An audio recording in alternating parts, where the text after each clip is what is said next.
gentlemen, the show is about to start in. You come home, you like your girl talking to you rough. You grew up in a rough childhood. Man, a lot of black men don't know what peace look like out of voice of another black. Oh, excuse me. Yeah.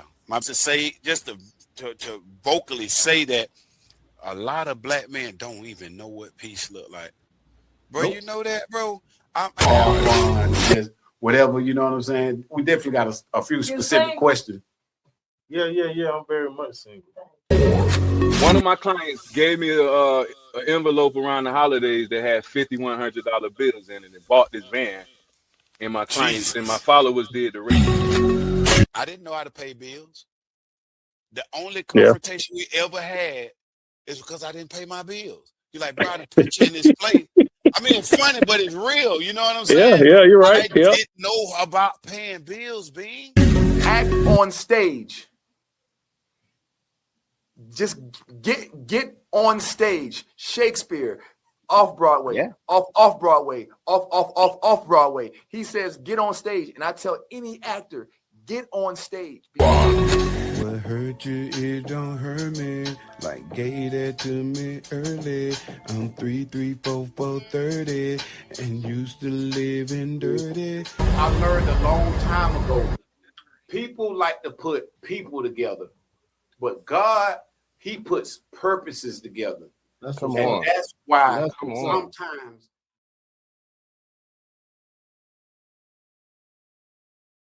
Success starts with you. Shop Are You Successful apparel, successful perfume, Velora Crown Hair Growth Oil, Elevation Bath Soaks, and more at successfultoyproduction.com.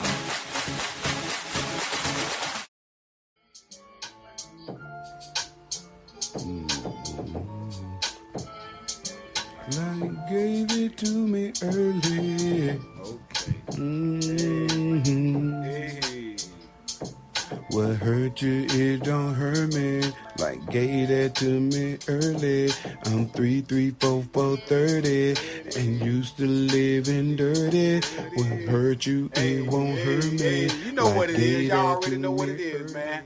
It's another one. Welcome, man. It's a happy Monday. It's a blessed Monday. And it's a great day, man, here on the GusBoiRaw show, man. You know what it is. You're locked in on V108divide.com. And it's the Talk Vibe segment of the GusBoiRaw show, man. And I'm your host, Kiki Them Daddy, Miles, man. Yes, sir. Y'all know what it is, man. I hope everyone is well. Hope everyone is together, feeling good about yourself. You made it through the weekend, and you made it back to the platform, man. Thank each and every one of y'all for tuning in, telling somebody that tells somebody that you know gonna tell somebody. And definitely telling the person that talk too much, because you know they sure enough gonna tell somebody. You know what I'm saying? Appreciate y'all, man. Each and every one of y'all, man. Thankful to all our affiliates, our guys running the show, man. One time for D2. You know what I'm saying? Stepping in for us for the night, man. Shout out to him. Big D1. You know what I'm saying? Roy, all of the guys, Johnny, Versus, Bean, Arthur J, Paul, Cuddy, Hen, all of the affiliates of the show, man. Thank all you guys, man. Blessings to you, man. We glad that everyone is well today. We appreciate all the love and support that we're getting. We are now broadcasting on the Spotify. We broadcasting on YouTube. We on Pandora. You can listen to us live, or you can download the show, play it in your car, play it while going about your busy day. You know what I'm saying? So definitely thankful to all the doors that are being opened to us. Shout out to Successful Toy TV, man. You know, we're really messing with that sister there, man. Toy Blackman out of the Belle Glade, Florida herself. You know what I'm saying? So it's so much coming up off the land, up from up under that soil, man. And we are a platform that's appreciative. We're dedicated, and we are loyal to what it is to know that we need us. You dig? We absolutely, unequivocally, you know that word, need us. It ain't no doubt and ain't no other way around it, man. I hope y'all are feeling well, man. Me, myself, I'm feeling luxurious, man.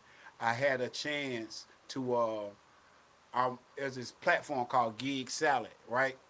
And people book different artists. It could be, music, uh, DJs. Fortunately, I'm on there as a comedian. And I've just been getting a lot of bookings lately. And this particular booking came through. Uh, Dude said he wanted me to come do a set for a military retirement party. And I'm like, cool. He said, yo, man, we exchanged a few messages. And he said, yo, man, I'm booking you because I'm from Bear Glade, too. He said, I seen your shirt say Muck City.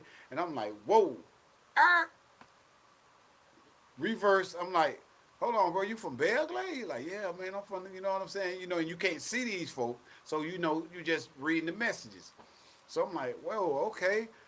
I definitely want this booking. You know what I'm saying? I even shot him the low number for the booking. Like, man, so I can make sure he booked me. I'm like, yo, man, yeah, book me for this much right here because I want to do this, event for a monk stepper, a monk boy, monk girl, whatever it is. So I was excited about the event. The brother told me later in engaging that he was the retiree. I'm like, oh, okay. So this is getting more interesting. This brother is he's a young brother, you know what I'm saying, and he retiring from the military, and he done booked me. So I'm intrigued, I'm interested, I'm ready to go. He books me for the event. I get there, and the event is glamorous, man. It's the room is filled with people of different military calibers and rankings and Army, Navy. I met a dude saying he was an ex federal officer, and he gave me some background on a few of cases that he was on. And I'm like, are you serious? Uh, Man, I sat down with a captain of an actual warship. You know what I'm saying? Like, it was just an interesting room, you know what I'm saying, to be in. And the thing about it that was even more bigger, we were all there in that room to celebrate and honor a young man, a father from the muck. He was from he's from Belle Glade, Florida. So man, he didn't know it, but I was in the room like I'd known him for years. I was proud of him. I was happy. I was just elated, man, to be a part of this event, man. And so I'm glad that we had a chance to connect that way. It was a beautiful, honored event for this young man. And we chopped it up, We chopped it up real decent, and we said we got to get together. I wanted him on the platform back then, but some things, had to conspire. We finally got it back together, and he gonna be on the show tonight, man. So tonight on the show, man, we're gonna be sitting down on the Set Yourself On Down segment with Senior Chief Cleveland Knowles, aka Trey Pound. I think that's what it is. You know what I'm saying? So, hey, thank y'all for tuning in. Don't go nowhere. Y'all know what it is. We're gonna go to a short little break, and when we get back here, Brother Trey gonna be in, man. So salute. Y'all stay locked in, man. It's V108divide.com. It's your boy Miles on the GusBoiRaw show. You know what it is. We out here. Play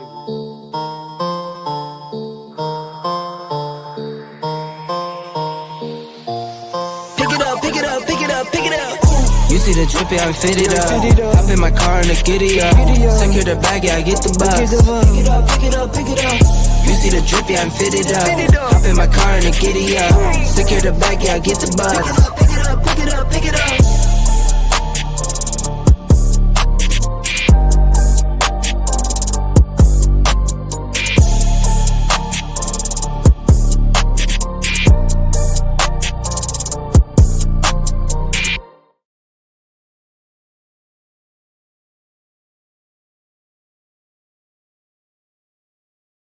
They can't hear it.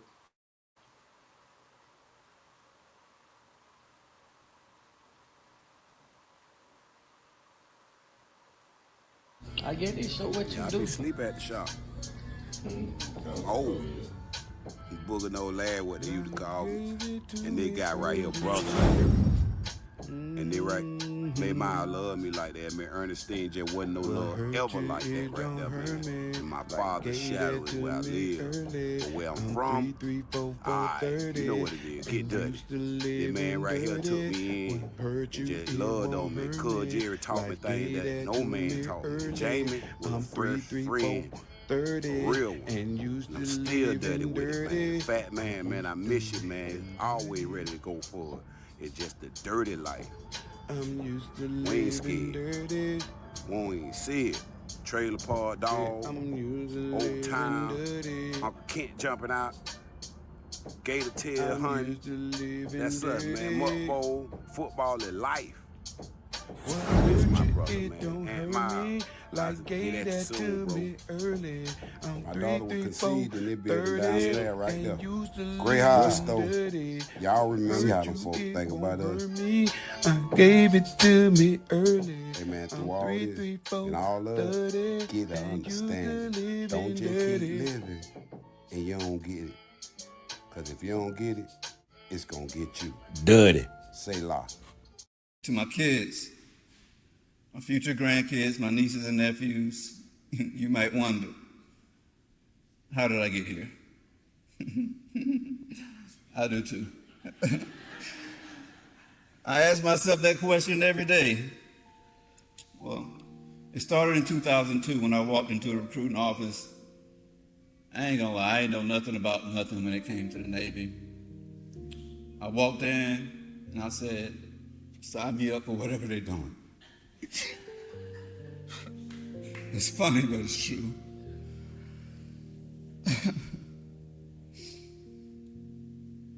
I'm sorry, y'all, but that moment, I don't know why it made me feel that way, but it did. I had no clue what I was signing up for. Just knew that I didn't have the resources for the life I wanted. I guess I effed around and found out. I found out quick, too, that I should have asked more questions in that office. Yeah, because for the first time, this young man from Belle Glade, Florida was alone. It's when you done explaining yourself. Yo, y'all see Psalm what it 62. is, man.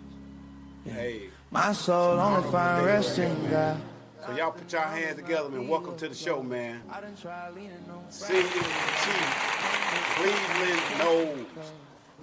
Welcome to the set, brother. How you doing, man? Yes, sir. Yes, he is. Yeah, real. You looking good, man. Likewise. Hey, Like black don't crack. you better know it, man. Feeling good. 51. You know what I'm saying? What you at? 20. Oh yeah. I'm throwback. You know what I'm saying? I'm infinite. You know, I stopped aging I stopped counting at a certain time. Right. After I got 40, I stopped counting, bro. Stop counting. I feel you, brother. I feel you. Start to forget. Hey, man, welcome to the platform, man. I'm honored to have you here tonight, man. You know what I'm saying? Go ahead and introduce yourself, man, to the world and to the GusBoiRaw Show fans. Hello, world. It's your boy, Trey Pound, a.k.a. Actually, my name is Cleveland Knowles III. Trey Pound. Trey is because I'm the third.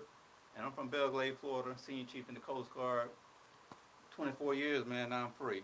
And salute to my dog Miles, man, for showing up, pulling up. GusBoy pulled up, and he represented.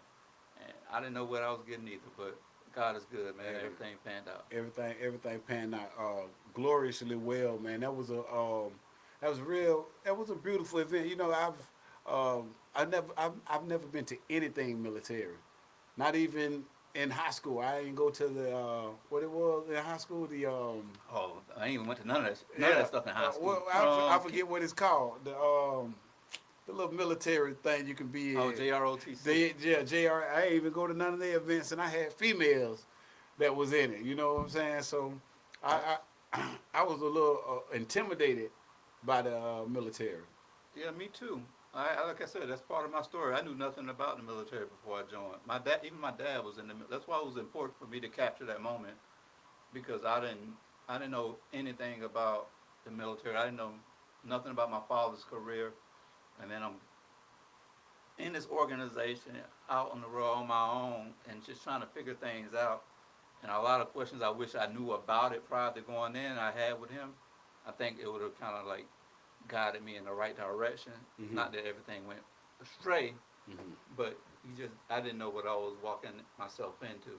Okay. Yeah. So, you say your father was in the military. Correct. Okay, then that definitely was your dad when we was at the event. Y'all look just alike. Uh, um, what branch was your dad in? My father was in the Navy. Okay, he was in the Navy as well. He was in the Navy. Okay. So, do you remember the deciding day? What it was that made you decide to go in? How was that? Where were you? What made you make that decision? The deciding day, it was all like a glimpse, bro. Like I was up in Tallahassee, FAMU, and we was all like packed in one little small apartment, living on top of each other. But it was, I was there trying to just get away from home and just trying to like. You was in college. Yes. Okay. Trying to discover life on my own. I joined at the age of 20. Okay. But when I was in college, my brother had hit me up and he was like, "Yo, me and my boy Chuck, we about to join the Navy. Won't you join us on the buddy program?" And I was like, when you out in that college atmosphere, you living your life. And I was like, "Nah, man, I'd rather be free. I'm good." And then he was like, "All right." Well, when I came home for winter break, that's when everything kind of like shifted, and my parents had the discussion with me as far as, it was a struggle for everybody to kind of try to help me out, even though I was up in college trying to do everything right. Financially, they just couldn't be able to support what I wanted to do. And I think I walked into that office, man. My parents were getting ready to go on a cruise. I think at the time they was paying all my bills when I was, not all my bills, because I was working as well, but it was helping me with my bills when I was up in college. And when they told me that they couldn't help me out, I had to kind of refigure out life. So I ended up walking into the office with my brother and Chuck. And once they had them gave me the news that they couldn't help me out no more, so I was like, all right, man, just sign me up for whatever these boys doing. And and I didn't know, like at that time in my mind, I was like, as long as I got my dogs with me, I'm with my dogs, I'll figure this out. It'll buff out. I'll figure out life as I go through. But they ended up taking me, and they love my brother. And that recruiter, that's why you got to make sure you sit down with your child and get all the information. Um, it was a grimy recruiter, man, who kind of did us dirty. Yeah. But, yeah, I mean, because he was the one who got all of us to join, man. My brother he was the one, he was the boots on the ground when it came to getting us enlisted in the military. But then they took me, and then they left him. And so the whole time I'm feeling like I'm doing something that I didn't even really want to do. We get through boot camp, me and Chuck together in the same company.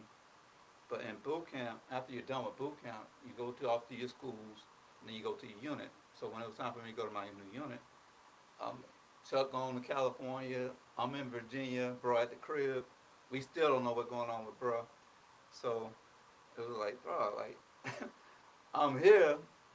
I ain't even want none of this, but now like I gotta refigure out life all over again. Wow. In a place unknown. Wow. So you went to enlist because of your brother. Correct. And then they decided to not take your brother. When you say the recruiter was grimy, what made him? What can you talk about that? Yes. So my brother was forthcoming with all the information that he provided the recruiter. To help the recruiter numbers out, I guess he didn't submit all the evidence that my brother gave him when it came to his legal background. Mm-hmm. So, in order for when my brother's background came up, when they went up to MEPS and they did their investigation, they're like, okay, well, what about this, and this? And my brother was like thrown off because he gave him all the information when they went through the waiver process, but the recruiter didn't send it up. He was trying to hide it from the Navy. Wow. So it looked like my brother was dishonest, but the recruiter was dishonest. Wow. So in order for that recruiter to keep his job, my brother took the L. Wow. Did he know him, or he just? Nah, he had no choice but to take the L. Oh, like, okay. You know what I'm saying? Like, what are you gonna do? Wow, that's yeah, you're right. That's grimy. I remember when I was signing up for the military, I went with, I don't know if you know any of the Evans, Xavier Evans. Um, that's my cousin. Zay sound familiar. Yeah, Zay. We call him Zay. But Zay, me and Zay went and we went over to Palm Beach. It was some Mo Fion, I think Fion. I think it was Fion. Me, Fion, Zay, and a lot of folks didn't know.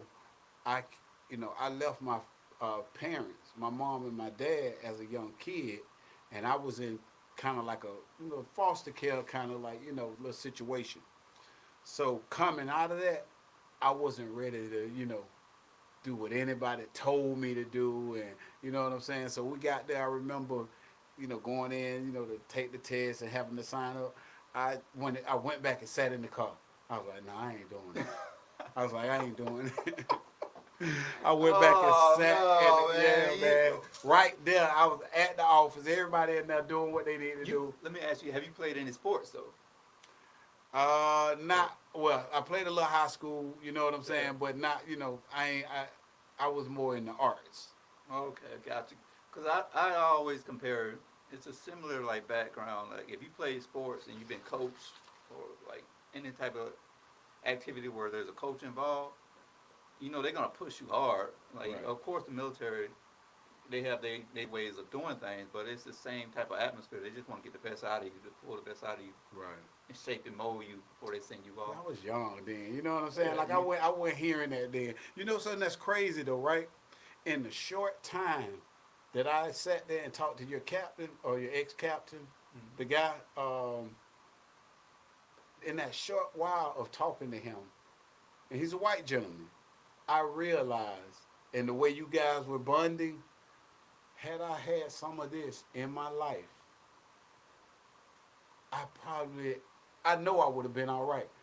In that short while of meeting him and talking with him and look, seeing what I was there for and checking you out, I was like, if I knew I was getting one of these to be over my life going into the military, because you don't get to know, you know what I'm saying? But I was like, wow, man, he was blessed to have a guy like this here. You know what I'm saying?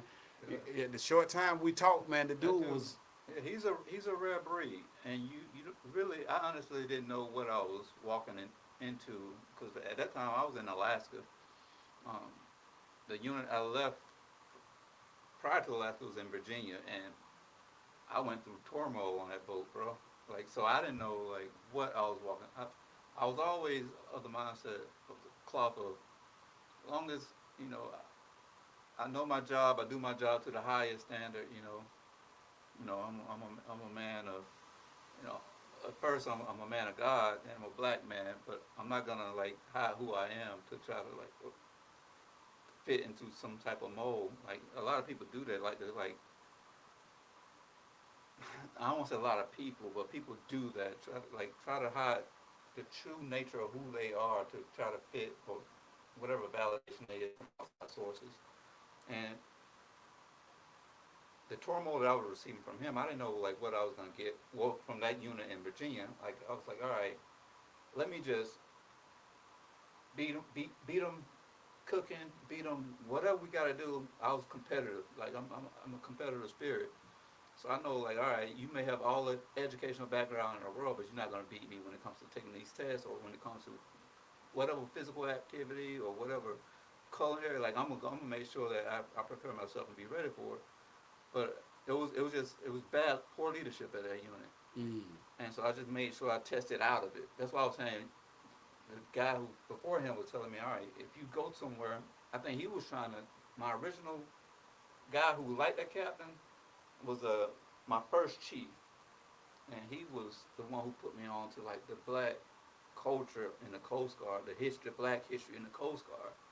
And I ain't never had no like white man put me on to black anything. Wow. You know what I'm saying? You know where we from, ain't you? Yeah. That just ain't, it ain't happening. Exactly. It ain't happening. So I was shocked. I was like, yeah, bet. It's up. Right.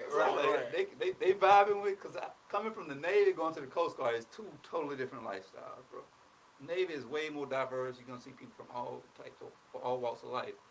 Coast Guard is not as diverse. Every unit I walked in, the room was mostly white men. You know what I'm saying? So it was just different. I didn't know like how. So initially, when I joined the Coast Guard, I didn't know like how long I was gonna be in. To be real with you, because just looking at how the dynamics of it, I was like, I don't know, like if it's a good fit for me, coming from where I'm from. But I had a good chief. Then I went to that unit by myself. Power off. I'm sorry. Go ahead. Mm-hmm. Sometimes you gotta power off. Yeah. but that first good chief, then that bad experience, leaving that bad experience, going to Alaska to that captain, I didn't know like what I was walking into when he came, because I reported that unit before he got there, and then when I got there, the captain that they had, everybody was just like, the morale was just like in the pits. Everybody was just unhappy, and that's just not my vibe. Is positive energy corrects errors. You know, we're gonna get out here like I'm gonna play some music. We're gonna get the vibes going. We're gonna have fun. We're gonna perform at a high level. We're gonna work hard. We're gonna play hard. And my crew, they bit onto my philosophy. It was great.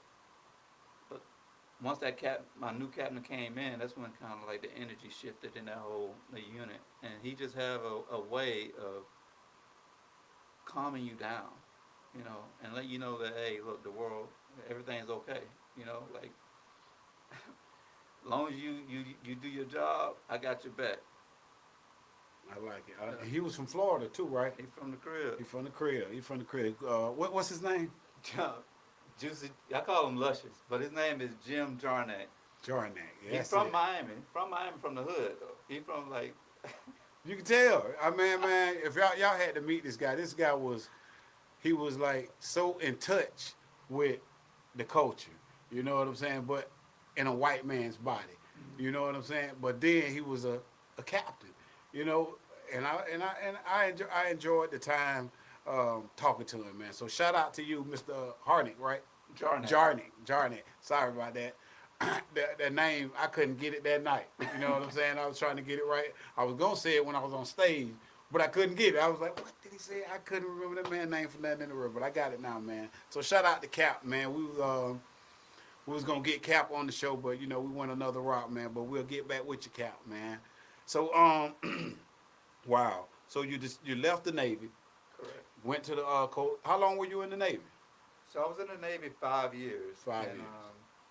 And that's why I started my speech off with. I had a spark when I first started, but then I just ended up just getting in trouble. I went through my can't get right era, but the trouble wasn't because of, you know, stuff that I did. You have to know like the true history of why I got in trouble.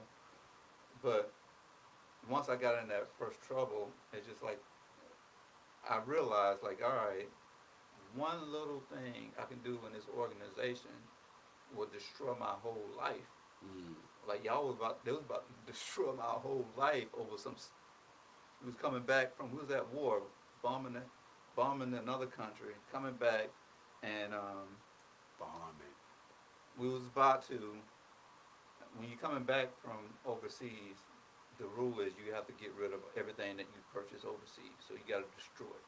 So our job in supply, they was like, all right, take these cigarettes down to the incinerator, burn them before we get back on to U.S. territory. Wow. So we was taking the cigarettes down and get burnt. On our way to the incinerator, we had asked the MA. MAs are the military police who making sure like if anybody fall overboard or whatever. So we was walking past the hangar deck, and he was like, yo, because usually we able to just throw trash overboard when you're in foreign waters, whatever. And we asked him, is it okay for us to throw this overboard? He gave us a green light, threw the stuff overboard, got back, and then that's when everything kind of hit the fan. It was like, yo, what you guys do with the cigarettes? They were under the perception that we was trying to steal them, sell them, whatever with the cigarettes, but that wasn't the case. The MA, he was scared to tell the NCIS what he gave us the green light to throw them away. So with him not being forthcoming with the information, kind of put us all in a bind. They're like, all right, well, where is it? So that's when they had us all like just standing out at attention, destroying everything in our racks and whatnot, just trying to find evidence of us taking the cigarettes. And I'm just saying, like, when your rack is like your house. That's where everything, like, you got your pictures, your Bible, your memorabilia from the crib. You got everything is in that rack. So when they open my rack and I'm at attention. They just throwing everything out of my rack, and you just see stuff just flying by you, bro. They just trying to find something that wasn't there. And that's when I had that moment, like, damn, they trying to really destroy my life over something that they about to burn and incinerate. Right. I'm just what I'm saying, thinking like, wait a minute. So that was like, all right, maybe this just not for me. That's what made me kind of like shift gears and transition out. Wow. I could feel that. I mean, when you were saying it, I'm like, wait a minute. I thought you said they were finna burn it and throw it away and destroy it. And so they never found anything. They never found any of the stuff. Well, when NCIS, you see the NCIS show, they gonna get information. So once they brought us each in and started grilling us, bro, they end up getting that confession from old boy. But by that time, I'm like, I'm already in trouble for something else, and then now I'm looking at like how like this about to play out. Nobody believing nothing we saying, and they gonna go with the word from the police. So yeah, that was my my moment where I'm like, all right, I gotta shift gears here, man. Before I end up getting into some trouble. Not because I'm not a troublemaker. I'm not gonna go out and do anything, but you just gotta know how to move. Got to know how to move, tread. Wow, I can only imagine how that can be. So let me go back a little bit. You say y'all were dropping them things on people over there? I mean, you ain't got to, I mean, if you think about it, that's around the time it was the Afghanistan war. Right. It was at war. Right. That's what y'all. That's what was doing. Wow. So how coming from Belle Glade, Florida, man? Talk to these folks, man. Like so when this is going on, when the war is going on, did you think of home? Did you like remember the streets of Belle Glade, the fields? Like, cause when I've traveled and I've been, I'm always, because you know where we come from. I'm always thinking like, are they thinking about me? Or in a sense, not so much are they thinking about me, just, they're not seeing this. They're not experiencing this. So I want to share it with them. You know what I'm saying? I'm like, how can I share this with my home? Through a story, through a song, Back then, everything was, the only time you receive information is if somebody writes you. So like, though I compared it to like being in jail. Like, right. Only way you got information was if somebody wrote you or sent you a care package. And like you have to spend a crazy amount of money to get access to the phone, wait for lines. So you have to really shift your mindset and not think about home when you're in that type of environment. I got you. That's when you can kind of like everything kind of goes south. Yeah, I feel you. I see what you're saying. Yeah, you really had to get it. You had to just get all in where you were at this time, especially being at war. Yeah, and I rep Belle Glade everywhere I go. That's where I'm from. It's in my blood. And if you're not from there, you won't really understand. And I used to take people when I was in the Navy. That was my thing because I talked about Belle Glade so much. Every time we would get back, I was like, all right, y'all want to see y'all? I would take people home. Oh yeah, I used to do that too. I was like, oh man, this is different. I used to do that too. I love when I meet people and I'm gonna shoot you down now. I'm gonna let you see. And it never let them down. It never failed. They always like, whoa. That's just that love that community that they poured into each other. It's so small. Tight-knit community. Everywhere you go, there's going to be a bad rap. But what I love about Belle Glade is the community aspect of it, Everybody kind of looked at each other. From the point where we moved from Belle Glade to Palm Beach, that's when I had a culture shift then as well, where that's when I think us moving from Belle Glade to Palm Beach kind of shifted me and put me in a diverse element to where it made me a little bit more comfortable being around other races and whatnot. Right. Did when you how old were you when you left Belgrade? Oh, well, when we got to high school, that's when I. Okay, so like your ninth grade Yeah. year. Okay, yeah. I left Belgrade. I'm a little older than you, but I left Belgrade when I was going to the seventh grade. Seventh grade. My mom and my dad um, uh, had an argument one night, and they said I remember my mom coming in the room saying, "Hey, me and your dad gonna split." You know what I'm saying? Um, Whatever, and uh, you, she said, "Larry, Gary, I'm gonna take y'all." And my oldest brother, he said, he wanted to stay. He was playing for Glade Central. Wow. Um, it was supposed to be in a few months. She came and told us about it that night, and said, they're gonna take a little time, and we're gonna. Every morning, my dad was a street guy, so every morning my dad would get up and go up the streets, do what they do on Fifth Street back in them, in them days. That night, our mom told us that, right? When my dad got up and went up the streets that next morning, was the day I left Belgrade and never came back. Wow. How was that? How was your transition from Uh, Belgrade to Palm Beach? I went to Palm Beach. Oh, Yeah, okay. we went up north, upstate, Palaca, Florida. I don't know if you ever heard of Palaca, Florida. Yeah, so we went up to Palaca, Oh, y'all went Florida. to Belgrade Junior. Man, so look, yeah, you know what I'm saying. I had to evolve into knowing what it was. Palaca was a bit smaller. You know what, Palaca? Now that I, really know the circumference, they actually about the same size. You know what I'm saying? That's why I said But Belgrade Junior. yeah, they actually about. But it was horrific. If I be honest with you, brother, it was really horrific. It was a big culture shock. It was a big change. It wasn't so much Palaca. It was I was tight with my cousins. I was a class clown, the Tiger Reds, the Steve Smiths, you know what I'm saying? The Wayne. I had friends. I had people. I was a muck boy. I was somebody. And I went to a place where I was nobody. I was just a new guy. You know what I'm saying? So no cousins. I had one cousin. Sorry about that, cuz Beamish, Stanley Murray. Made some great friends, but to just one night I'm a muck boy, the next day it was.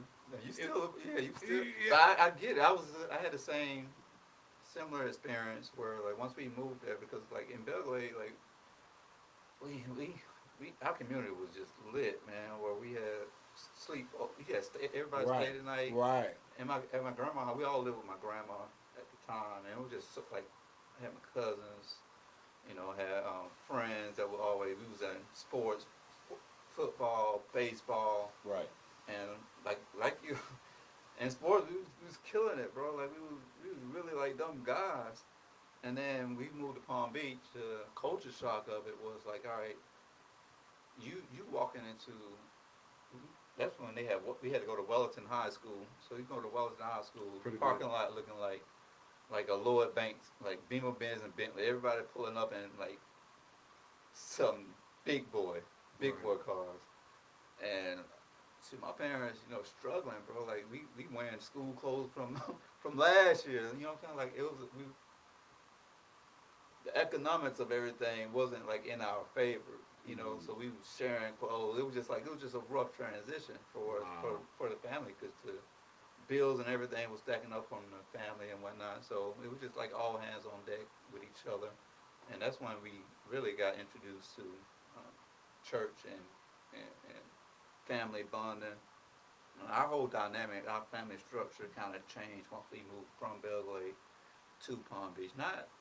Not in a bad way, not in a good way, but it changed in a way where it impacted us to where we had that community. Because like a lot of stuff that mattered in those city life don't in that country like nobody give a damn about. So it's just a different dynamic. Right. I definitely feel you. Look, we gotta take a commercial break. I gotta pay a little child support, so that's what paid. Oh man, you behind? Oh yeah. I'm like, um, 31 years behind on my oldest child. 18 years behind on my. How They do I? should be grown now, so you 30 what you they should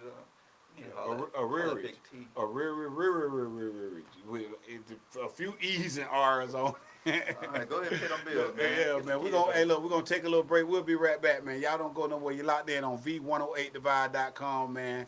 And it's the GusBoiRaw Show. It's your boy Miles and your boy Trey. God dang on pound, man. We'll be right back, man. Y'all don't go nowhere.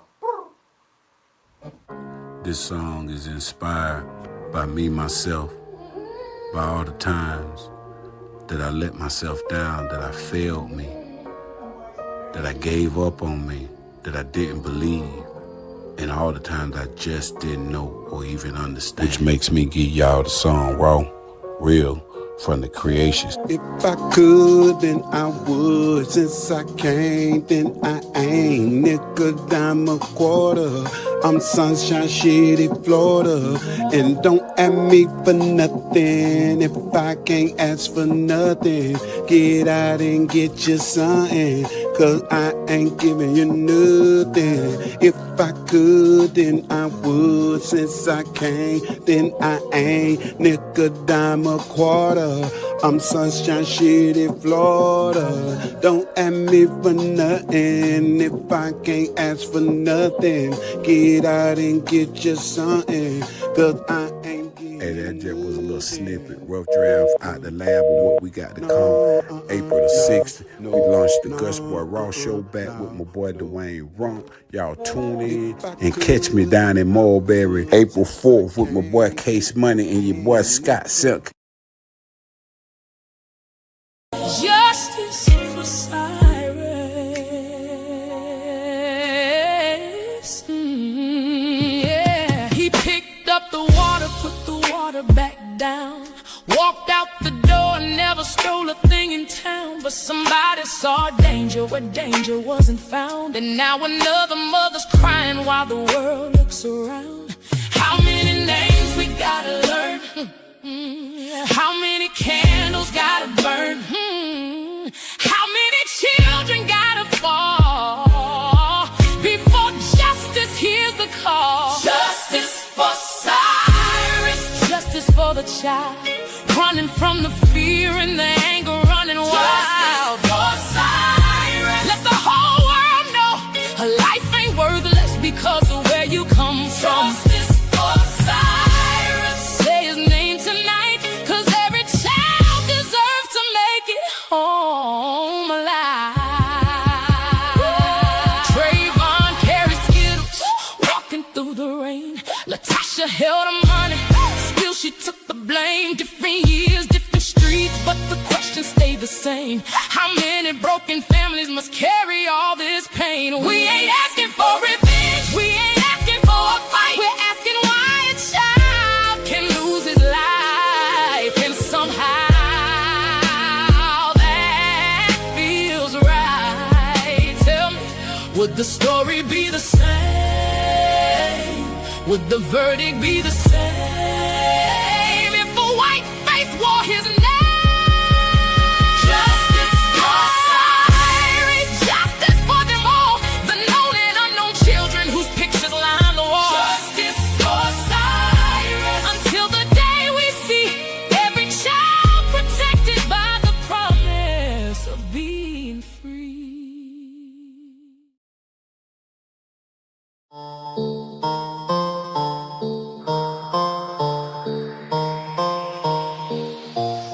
Pick it up, pick it up, pick it up, pick it up. You see the drippy, I'm fitted up. Hop in my car and a giddy up. Secure the bag, yeah, I get the bus. Pick it up, pick it up, pick it up. You see the drippy, I'm fitted up. Hop in my car and a giddy up. Secure the bag, yeah, I get the bus. Pick it up, pick it up, pick it up.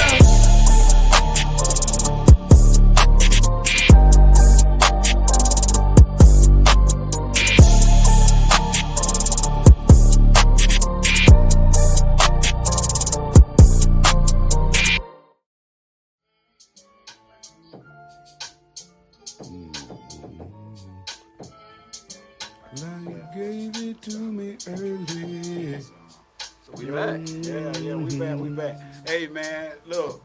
What hurt you? We ain't gonna hold you, man. Me and Senior Chief, man, we sit here chopping it up on some touchy subjects, man. You know what I'm saying? I told him coming in the door. I said, man, we're gonna get intimate. He stepped 5 steps over from time. Nigga, what? Intimate? I ain't know intimate you talking about. The big lady cloud coming out of it. I'm like, boy, hey, you better goddamn. Man, you got a beautiful family, man, by the way, man. Man, yeah, man. I saw that you got a beautiful family. How long you been married? I've been married. Dang, you trying to get me in trouble, bro. I've been married 20. Oh, wow. 21 years, man. You up there. Years. You up there. And it wasn't, you know, life and marriage and family ain't easy. Mm-hmm. You know, a lot.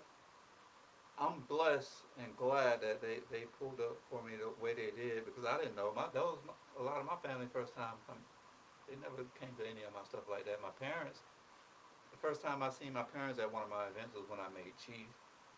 You know what I'm saying? So that was their first time seeing me in that element as well.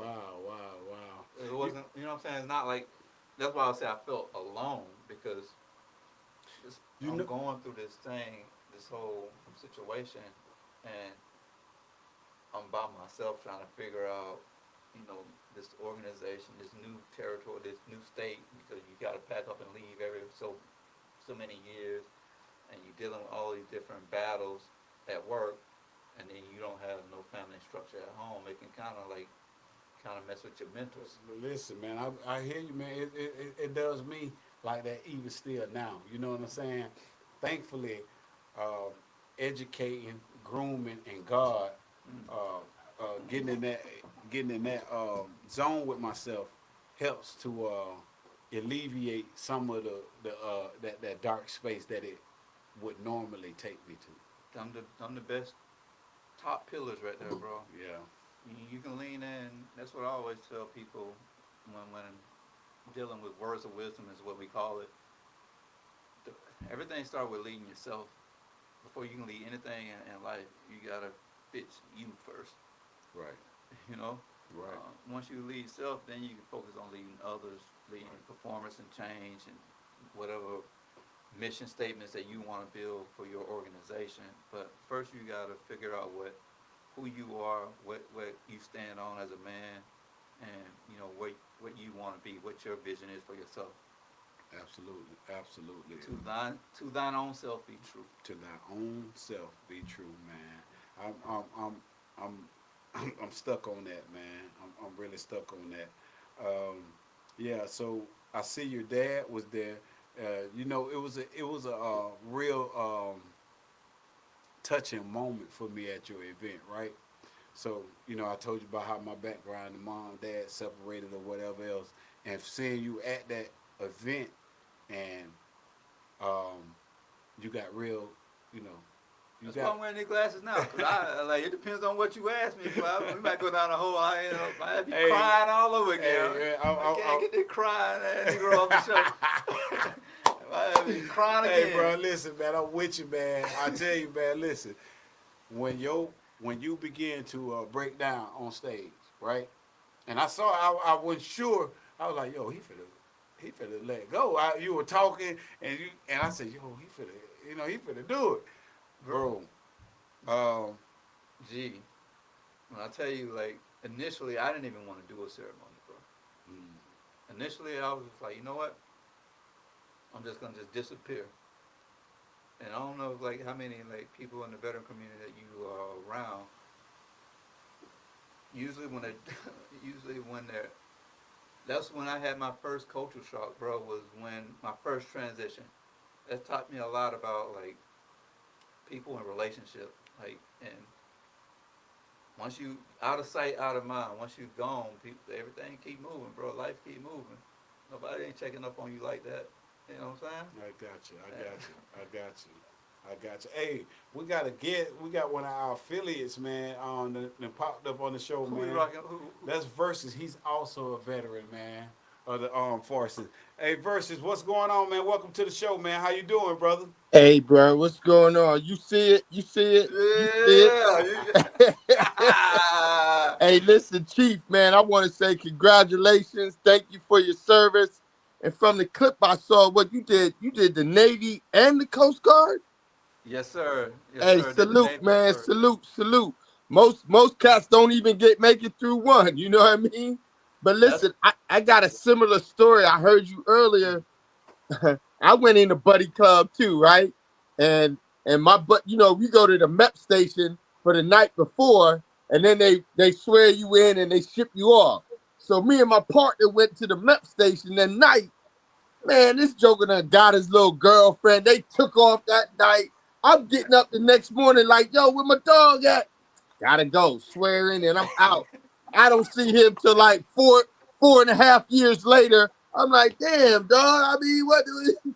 But I understand that completely, man. But Chief, again, thank you for your service, man. Hey, I want to salute to you for staying, because honestly, if I was in that same situation and my boy had bounced, like I was like, I would be gone with him. Hey, wait, Verse. Yeah. Did he bounce for the night or he bounced? Bruh, look, we rode up there together. Okay, this is how it happened. I don't know if Chief, if this was you. I came in 1990, Desert Storm, the Gulf War, right?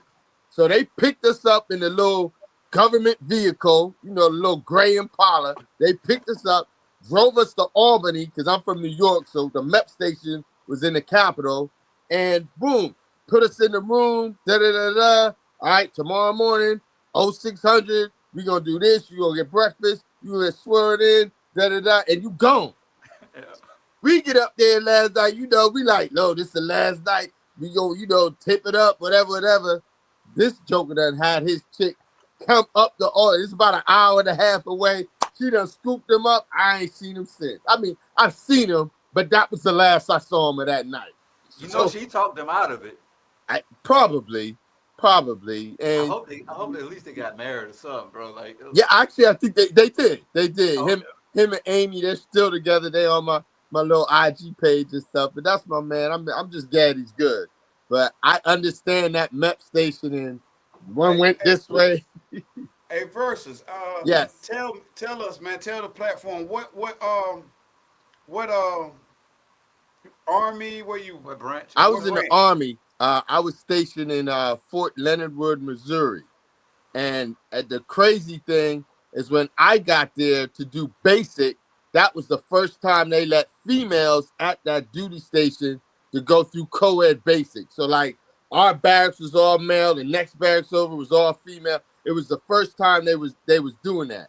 Now, the way it happened from my experience, we went to basic, then I went to desert, and then I went to AIT because it was October 1st, 1990 is my enlistment date. You know what it is. You know what it is, Chief. And we had there was a war going on. Remember, this is the first Desert Storm with the first Bush, not the first Bush. I'm dating myself, right? And so since it was happening like that, I got a picture, Miles. I'm gonna show you this picture. When I went to basic, we was about to go to AIT, right? And they was like, all right, y'all going overseas. This is when the desert BDUs was coming out. So we gonna let you go home for the weekend, see your people. When you get back, boom, you out of here. So I have a picture. I went home back to New York from Missouri, from basic, went home to New York, and I got a picture at church with my mom. I'm in my dress greens. I'm in my dress greens with my mom, and she's like, the look of my baby going to war. I mean, I can find that joint. I got to show it to you. But that's one of my, this shit is real now, moments. But yeah, man. And then I had my shit is real moment was once I graduated boot camp, bro. Right. That's when everything kind of hit home. Like, bro, yeah, nobody showed up for my joint, bro. Like, I'm walking across stage. You see all these families out there, everybody hugging. And they going out to eat dinner. Nobody. I'm like, nobody was there. My boy Chuck, who was there, he from the crib. His family had came in, so that was like I'm just kicking it with him and his family. But that's when I kind of like, damn, like this shit about to be really real because I'm on my own. Yeah. And I'm a young man at that time. I ain't never been. Hey, Chief. I never traveled like that. Chief, where was your first duty station? Norfolk, Virginia, on okay. USS Theodore Roosevelt. Yes, sir. Aircraft carrier, yeah.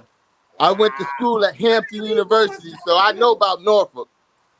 Oh yeah, it's Yes, still, sir. it's still the same. Yeah, It's yeah, unfortunate. Like I yeah, wish they would build up the city because it's a lot of yeah. it's a military town Yep. and so much money comes through there. But I think that they can really like pour more into the city and the communities in in, in a different aspect. But it's I still got military driven. I got another question. What was your MOS? What was your job title? So in the Navy, I was supply. I worked as a logistics specialist, and then when I switched over to the Coast Guard, I transitioned to culinary specialist. So the Okay. Coast Guard have different systems, which they wouldn't let me lateral over into the Coast Guard with the same rate. So I just looked at it like, all right, well, what else I want to do? And for me, bro, food is everything, man. All of everything we do evolves around food. Food is powerful, and so I always wanted to learn how to, you know, bring people together and have a good time. You know, everything was centered around the dinner table. You know, picnics, cookouts. You know how it is back home. Everything is around food. So I want to learn how to provide that to other people. So that's what made me want to learn how to be a chef. What Hey, about Chef. you, Art? I was a 75 Charlie. I was a paper pusher, personnel management. I was the guy that if you were to go overseas, you had a debriefing with me, and you got to go to the medics and get this paperwork filled out. Then on Tuesday, you go to the finance and get this paper. You can bring your family. You can't bring your family. This is what that's what I did. I was a So paper pusher. you've been pushing paperwork on people for a long time, boy. That when we was with Agape, that's who you were for the company. You were Yep. that guy. Then within the church, you Yes, were sir. that guy. Yes, sir. Yes, I sir. got a question for you. Yes, sir. What was your experience with your transition out? How did it go? Okay, here where the hood in me come out. So I gotta listen. Since I was in the AG and I had a lot of paperwork and I knew what sergeant majors and I could go in I could go in your record and find out what you did. I was young and I was militant and I was pro my people. I would get into it with first sergeants and things like that. And so, we have PT, right? And there was a first sergeant. He was getting on this soldier about you ain't da da da. And I'm like, I got your jacket, Top. I got your jacket. You ain't passed the PT since 1980, bro. Chill all that out. Chill all that out. Now I'm a E4, right? And he's an E9. So it don't operate. And at the time, remember when they were downsizing some of the forts and so they were downsizing. So like Fort Dix in New Jersey was out of there, Fort Drum in New York. So they were like, look, we can either knock you down to a private or you can DDI and get up out of here. With an honorable. I got honorable. Ain't no. But mine was very political, kind of, I'm a wise ass, get the hell out, kind of. I'm being honest with you. But if I could go back now, Chief, to be honest, I'd have stuck it out and did the 20 and retired and sit back on cake like that. But I was young. I thought I knew it all, and that's on me. But I'm proud to serve my country. All that. I don't think that's on you. You stuck with true to yourself. You know what I'm saying? That's the kind of like the message of the show is just always stay true to you, and you wouldn't be who you were if you didn't make that decision. Right. To go out. That's when I was telling my dog. Like that's when I kind of realized like I felt alone again. It was like a theme of me going in the military where it's like, all right, I'm still like feeling alone because when I transitioned out, you build all them relationships with all these brothers while you in. And once you out, it's like, all right, they move like you become a civilian again. Go ahead. You become a civilian again, and it's like you have to start over. Because being a soldier is very regimented, and like you said, I have friends. I got my soldier buddies. I got my company buddies. And then when you get out, you like, damn, like this is how it is now, So and it's a starting over. I want to ask both of y'all the question because your mom and your dad is still together, right? And alive. And Art, your My, dad and mom, both my parents are gone. they gone? Yes, sir. Both Oh are. man, I'm sorry about that. I ain't know that, Art. Yeah, this I'm is sorry about that. 2011, 94. Yeah. Okay, man. Hey, man. Blessings and peace, man, to you and the rest of the family. So, but when you were, I don't forgot what y'all called it, and you said nobody didn't show up. What was that? Oh, at boot camp. Yeah, you say you The was with your. graduation of At the boot camp the graduation. graduation Okay. of So nobody basic. showed up to yours. You say right? Yeah, And I nobody. thought I heard you chiming in saying Yep. no one showed up for yours. Nope. But your parents were alive at that time, though, right? Yep. Yep. Okay. So what I want to ask y'all is because I noticed the alone messages kind of hovering over what we all kind of, as men can, I think, agree that the loneliness is a place that has gripped each one of us. What are you what did you playing? Porn, man? Did I hear moaning? Oh yeah. No, Mama no, got my the baby tank mama. up. Man, you get why you, Tank up. bro? Come on, man. I thought I heard moaning, man. You always doing stuff, man. My He building baby up that mama tank calling me on battery. the phone. I'm like, yo, I'm on the show. I'm on the show. Dude. Hey, I thought she said, "Hey, I don't know what I ain't. I'm sorry, brother. I'm gonna say you can't." Yo, Chief, you see how he do, right? You see it, right? Nah, listen, I apologize, No, you good. but no, No, you good. seriously, listen. So, can I ask why do you think your folks didn't show up? I think it was it was probably a combination of different reasons. Economics, Yeah. probably played a toll in it. And honestly, I would just say that, bro. I honestly don't know. We never had that conversation. We did have a conversation about, you know, because a lot of times, like, people look at your life and they think, like, you, especially like military members, we suffer a lot, but we do it internally. Like, you won't notice it. Like, I'm think like, you're okay. That's why I said on the thing, like, bro, I'm in pain. Like, I got a lot of stuff that I need to get healed, and I'm not in a rush to go from one plantation to the other. Like, I need to take time, heal my body before and figure out, how I want to proceed in life before I just go jump into another career, another job, because there's a lot of pain that I'm battling, whether it's mental, physical, like that I just gotta like sit down with somebody and get it. Hey, you know what? I want to ask you a question, the same question, but before I get there, I don't know how sensitive you are to that spirit when it's in the room, but when you were talking at the event, because I live in that place too, I knew it before you even just confessed it. Then I felt the pain in your delivery and how you monitored yourself and what you were saying on the mic. You know what I'm saying?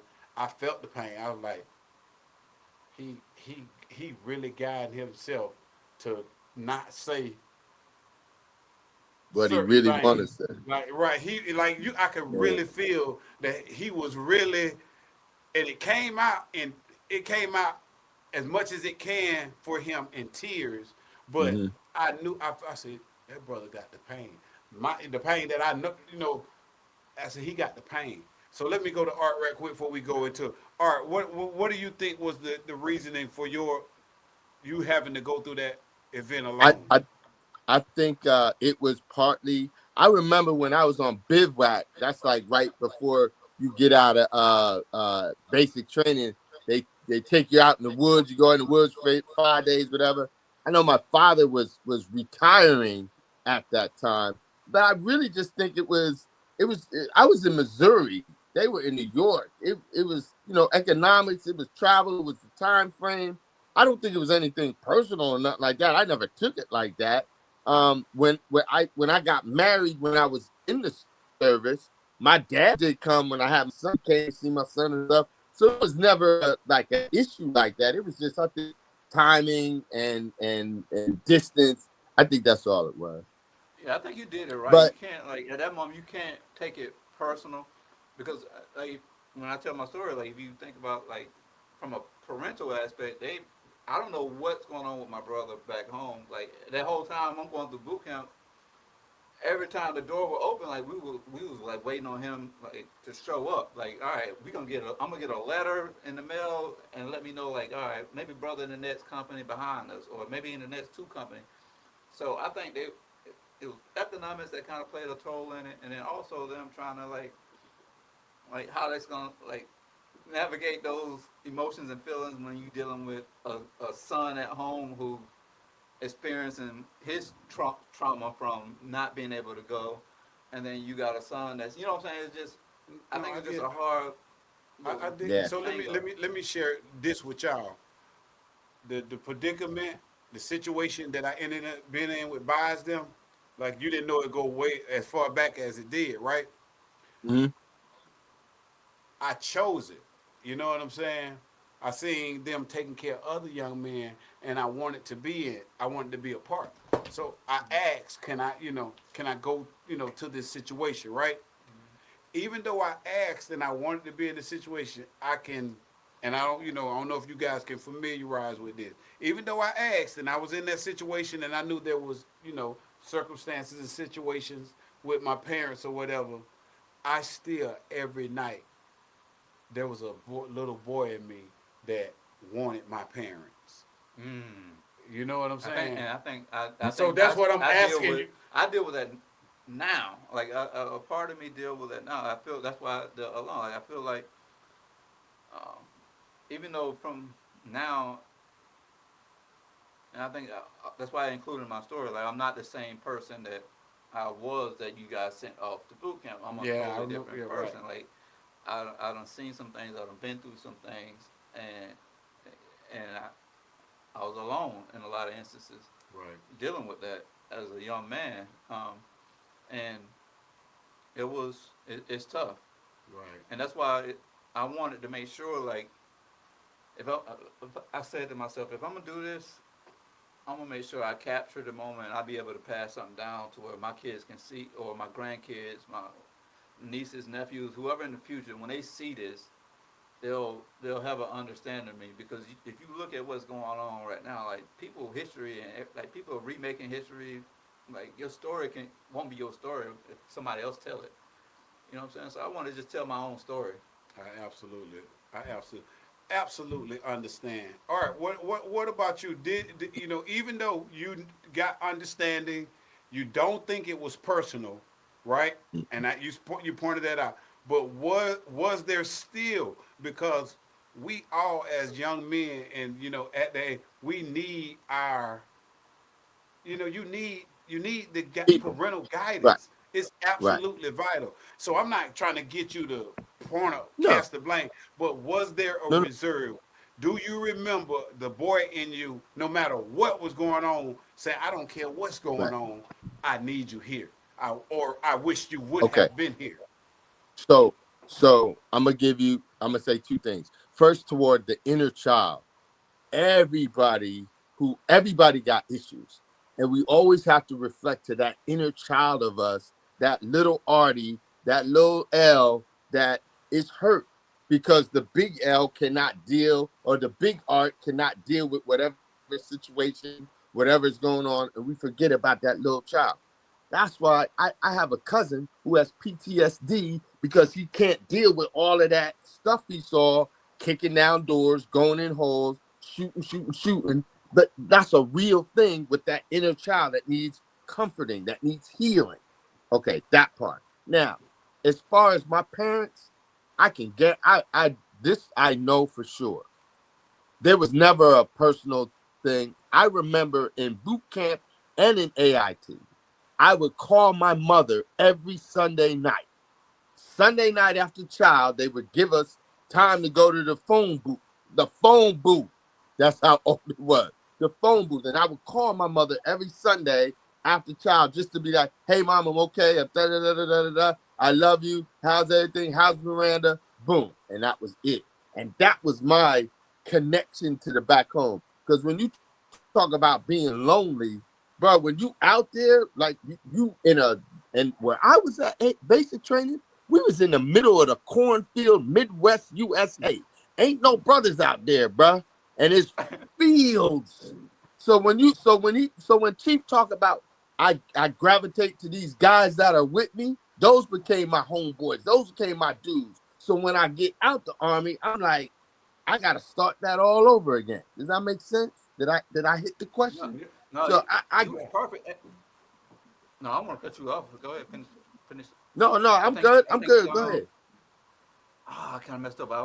You had a good little flow going too, and I appreciate your story. Yeah. I think what kind of helped me out in a lot of instances was like my family. They definitely did set the infrastructure for the foundation as far as me being my relationship with God before I left off, and that's why I said it was just me, God, and His Word, because when I was Mm-hmm.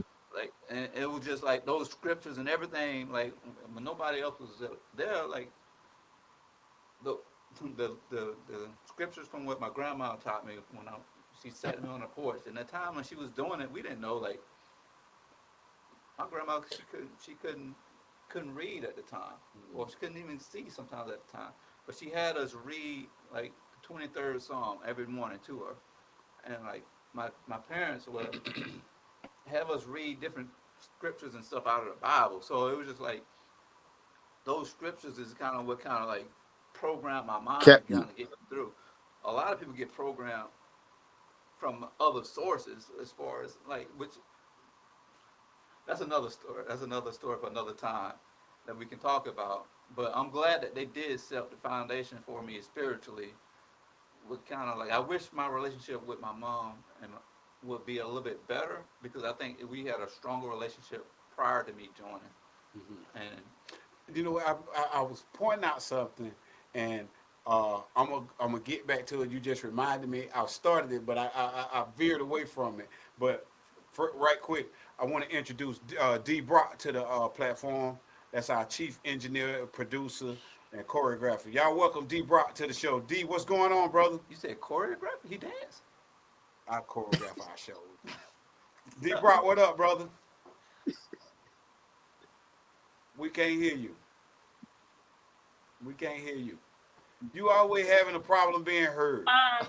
There. Unmute yourself. About Raylan I wasn't because I wasn't Raylan muted. Can you hear me now? Tally's Yeah. daughter, older daughter. Okay. I was just listening in, bro. I wasn't trying to come in. I was just Ryan Tally's older. spectating. I was being Oh, a okay, guest. okay. Well, we seen you on the you know, when I see you down there, I don't know if you want to come in or you know, when you But the what you dilemma doing in that the we have backstage if you is don't want to that come on. JB That boy floss. That is boy at glistening, ain't that boy got capacity them new in veneers. team, That boy teeth right? looking good, ain't If He we just that black. unmerge JV It and make his teeth look varsity, whiter. varsity still don't have a coach to What you Who define that doing, is? it, That's your Brandon? I wife didn't. talking? and the coach Yeah. is not going to coach by Hey, Miss herself. Renee. So then Stay we on the won't phone. have a Hey, coach no, for I'm Okay, listening. well, You varsity yeah. guys say something, man. I was not listening. I doing wasn't listening in, bro. I wasn't trying to so interrupt. Okay. there's two That's All right. love. dilemmas That's Well, there. love. If love, we man. Thank you unmerge for being on the JV and platform. Thank varsity, you for listening varsity in, still man. don't We're have gonna get I'll enough back hit to you it. later, assistance for D. 15-year-old girls. All right. So it's funny what you just said about your mom, right? Because that was the intricate part of the event that stood out to me, right? Um, when I looked at your wife sitting there, right? Kids and everything, and when you began to break down, I thought your wife was gonna come up there or your dad. I was like, dang, dad ain't got up yet, bro ain't got up yet. I'm like, somebody, your mom got up there and she, bruh, remember I told you I said, boy, I teared up. When your mom came up there and embraced you like that, uh, you don't know how many days I've wished my mom was there to do that for me. So when I saw it, it took me there, bro. I couldn't even hold back. You know what I'm saying? I was like, even as a grown man, I'm just like, damn, well, you know, That's like, your mom, man. right. That's my girl, man. And she, I don't know if she know it or not, but she really, like, when we was in Belgrade, like as a kid, I was a chubby kid, bro. But I was always chubby, but I was confident in who I was, and she instilled a lot of confidence in us. Um, and then she would take me out on walks and go on runs and exercise and feed us right. and she poured into us a lot of love, bro. And even to this day, but I know I needed that. I needed. It's like I don't know. It's like the spirit. Like I don't know how everything is. It was like an out of body experience, bro. Like I was just like. It was a spiritual moment, bro. I'm telling you, it resonated throughout the room. I'm telling you, it did, bro. Keita was over there, like, you know what I'm saying? I'm like, it was big, bro. I'm telling you, when you broke down, and mom just, you know how, it was just a spiritual moment, and it resonated throughout the whole room, but it was without words from either one of you. It had nothing to do with words. It was just a mother arriving at an appointed time at the right time. And it was right on time. Even Sometimes you our just relationship feel it. now, even our relationship now, there's not a whole lot of talking. There's not a whole lot of words. Most of the conversation I have is with my father. But I know the love is always there. But as a child, a lot of times you need more. And I think that's what it hit me when I was in boot camp, where like, yeah, I'm getting, or wherever I'm stationed at, I'll get stuff in the mail. Like, yeah, I'm getting a care package, but I need presence, like your presence. I need your time. I need like your physical presence. Versus whatever you can send me versus material wise. I don't care about materialistic things. I need my mom, my dad, my family, my community around me to like. It takes a village, bro, to get through anything in life. That's why if you're building a business, anything you're trying to build, a lot of its foundation and structure is based off of those principles in the Bible. People like to like go and read all these different leadership books, but they make those leadership books off of principles in the Bible. But you need a community of people around. We humans. You can't be in life alone. You need a community of people around you to get through whatever you're going through. Absolutely, man. Art, I know I hear you when I hear you speak about your father, right? Yeah. And Yeah. I tell you, I'm just, because my mom and dad just, excuse me, parenting just wasn't in the cards for me. You know what I'm saying?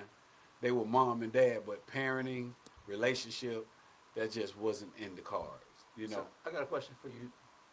What did you learn from that? Like as far as when it came to your own parenting style. Like how did that, like, you know what I'm saying, like model the way that you parent? It for me, it modeled me in knowing to try to be aware of the unsaid. You know what I'm saying?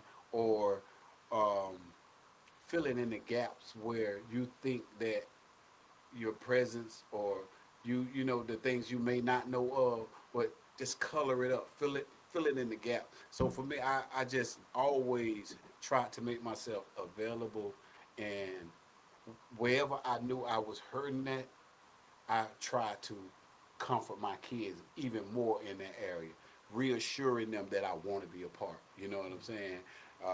Writing them letters, showing up at the schools. So I was a single dad with my daughter. You know what I'm saying? I used to think, you remember Kiki, all right? Yes, sir. Yes, sir. So that's a good old classic hood name, man. Yeah. I love a classic hood name. Kiki. Yeah. So Kiki. you was a part of the journey when I was being Yep. a single dad. You was right there. Yes, So sir. Yes, uh, sir. I would try to do things to, and it didn't work. She, my daughter, I got her when she was 6. That's why they say, being in your kid's life or being that instrument in your kid's life, it really has to be before the age of, 6 and stuff. And I get it, because I got my Hey, daughter, that baby speaking girl of on there. daughters, Hey, it's Starla, right? What it is? yes, Skylar. Skylar. Hey, Skylar. Oh man, it's beautiful. Yep. Beautiful. Yeah, So back to good time. school, huh? Gotta get ready. Go to Yeah, bed. we in. Go to bed. I'm coming. I gotta go, fellas. I gotta go. Father duties applying right now as we speak. But Hey, before yo. I go, I just want to say this on to that question that you asked, Miles. What I've learned, I can't raise my kids like my dad raised me because it's different even between my daughter and my son. Like some of the stuff I could do with my son that my dad did, I can't do that with her. I have to treat her differently. It's still a parenting thing, but you know what hey boy, put that you can't do that. But and then she's a girl too, but still it's different because this age group, this new era of kids, they on is way different. Even from my son. My son was into like video games and PlayStation and all. She's already doing YouTube and TikToks. So it's you got to parent differently to the different style of kid that you got. You know what I mean? But bruh, What I I think love you you, do. Miles. Chief, I salute you. God bless you. Enjoy retirement. You need to get together with Bean and hit some golf balls, bro. Real. That's Hey, what let's go. retired folk do now. Hey, let's Let's get it this go. weekend. I'm Hey, with it. don't play with me, man. All three of y'all do play golf, man, huh? Yeah, you're Yeah, right. man. Let's get Yeah, it. Let's get it. hey, we definitely, hey, we're gonna put a weekend together for all the fellas, man. Thank you for coming aboard as For always, sure. brother. We'll be on Wednesday, man. See you Wednesday. All right, bro. We're gonna link, All dog. right. Peace. All Yes, right, brother. sir. Yes, Peace. sir. Yeah, man. So thank brother Versus, man. He's a poet, spoken word artist. So yeah, oh yeah, he I brought was it. looking for a good spoken word artist for the Oh show. man, well he in North Carolina, Southwest North Carolina, Oh, but okay. yeah, bro is he's a tremendous writer, deliverer. Yeah, Oh, yeah. I gotta get his follows, and I want Yeah, to check him out. yeah, Check out yeah. his work. I sent you his was like the last one at the bottom in the last text. So yeah, he was just I think he just had created that or whatever. But yeah, man, just filling in the gap. Trying to make sure, and you ain't gonna fill in all of it. You know what I'm saying? Like he said, kids, society, life, it evolves, it changes. So yeah, just trying to be a parent. So the word that you said that stuck out to me, that I'm glad you said, because a lot of people walking around unaware that you awareness, you're aware of like what didn't work for you in your upbringing, and you want to change that. And salute to you for being aware of you know however your upbringing was, the good, Thank the you. bad, and you know, like, all right, I want to make it right. So I want to salute you Thank you, for brother. being I aware appreciate it. I and appreciate it. trying to, even though, like, I'm aware too. So we both aware, right? So what I have to do is relearn, like, cause like 24 years, 12 of those years, I was underway. So when you have so much time where you in and out, you're gone.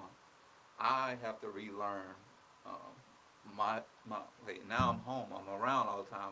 If the dynamic, everything kind of shifted, and then we have those little battles that go back and forth because we all kind of relearn in this new dynamic. Like now they're starting to see sides of me that all right, maybe like we're adjusting, and I'm seeing sides of them that I haven't seen, and which is good. And also it kind of makes me feel like damn, like bro was saying, like I wish I could have stuck it out, but by you not sticking out, that gave you more time to kind of pour into your family. You know what I'm saying? So Yeah. no, Yeah. salute to any man, woman who trying to do whatever they can to bring their family together, and it's not easy. So in that moment, that's why it felt that way because of the family trauma that we experienced, and we still navigating that. Still. We're a beautiful family, but every family have their struggles, and I'm just vulnerable enough to talk about whatever I've been through, and a lot of people Makes don't. a difference. So this is healing for me, being able to kind of like go into any space and just show who I am. That's this dog on turmeric. Um, Oh yeah, you got that gin over there. man, Uh, no, I'm with you. I'm with you. You know, like healing for me right now at 51 is daily. You know what I'm saying? My podcast, that's what the name of it, Dying Daily to Live. Wow. You know what I'm saying? And I think the name speaks for itself. You know what I'm saying? Every day, because I've spent 51 years becoming this person that's pretty good, but am I what God intended for me to be? Not now the journey was intended, but did I go the direction that was intended for me? I don't think so. You know what I'm saying? That ain't bad. You know what I'm saying? It ain't his perfect will for me.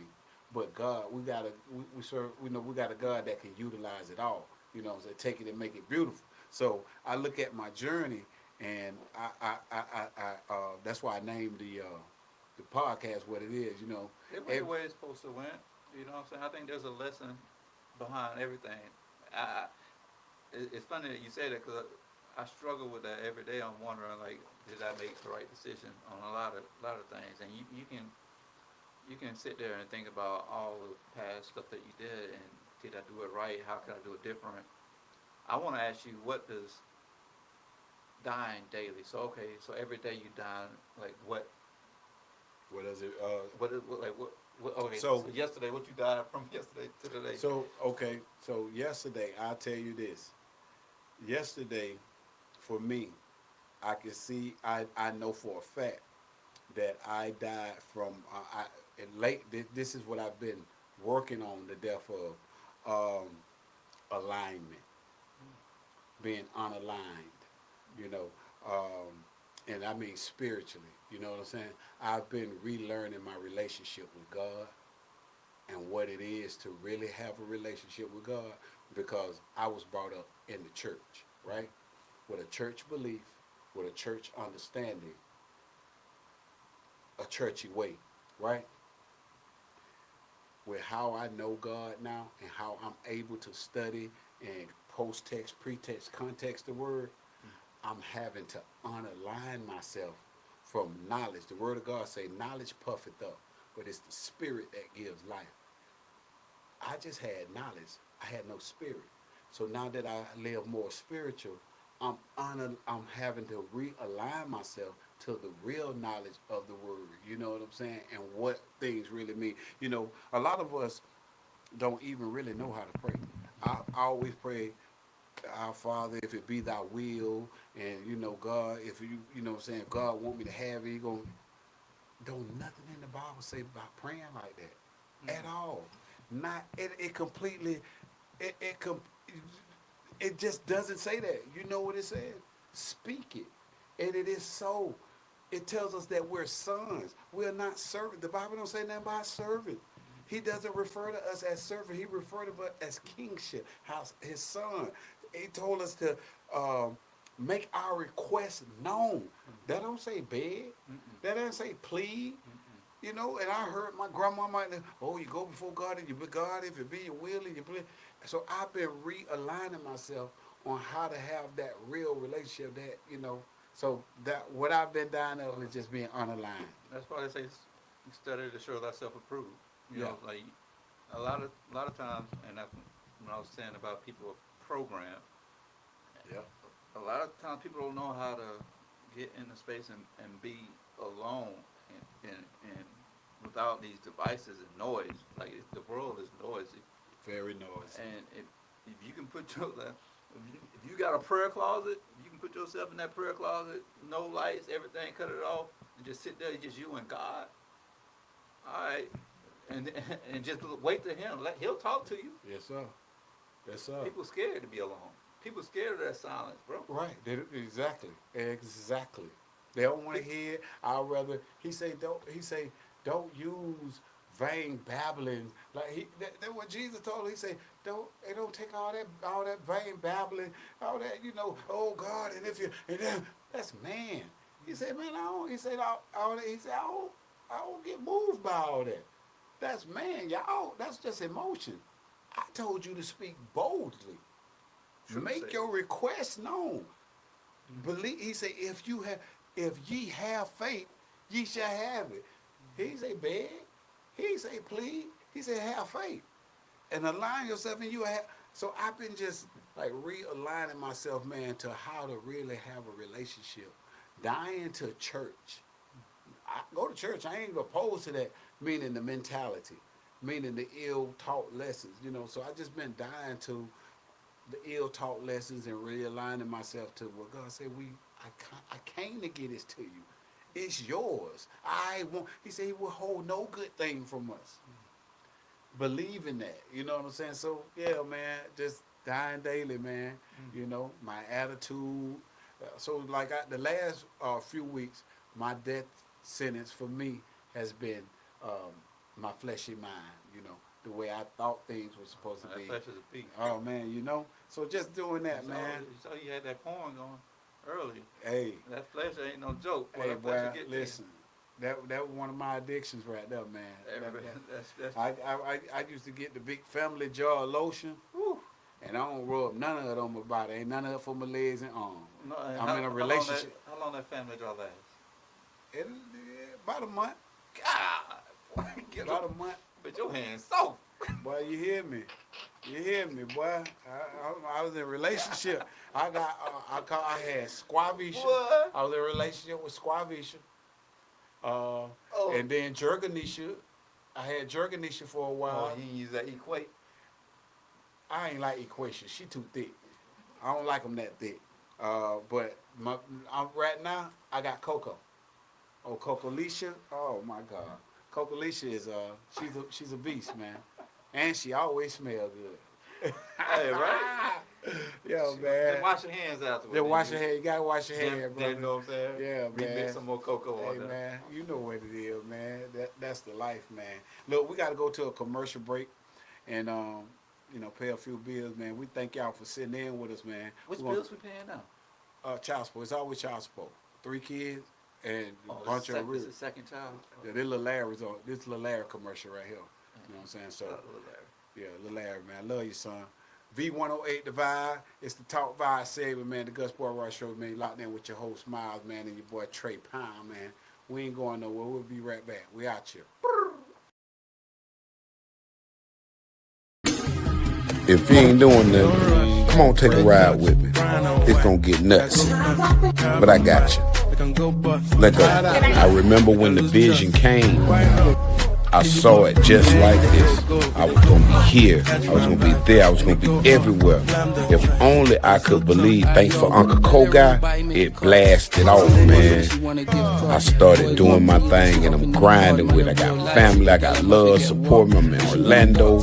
People giving me love, man.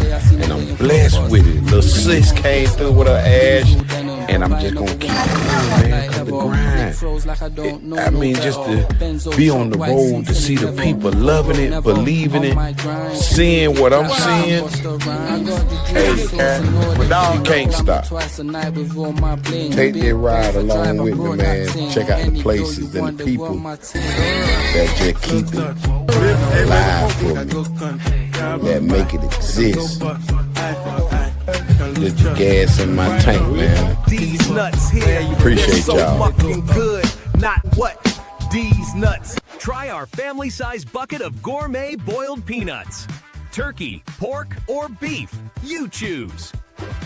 Success starts with you. Shop our You Successful apparel, successful perfume, Velora Crown Hair Growth Oil, Elevation Bath Soaks, and more at successfultoyproduction.com.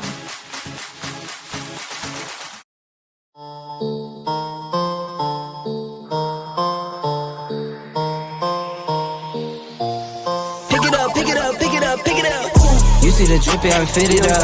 Hop in my car and I get it up. Secure the bag, yeah, I get the bus. Pick it up, pick it up, pick it up. You see the drippy, I'm fitted up. Hop in my car and I get it up. Secure the bag, yeah, I get the bus. Pick it up, pick it up, pick it up.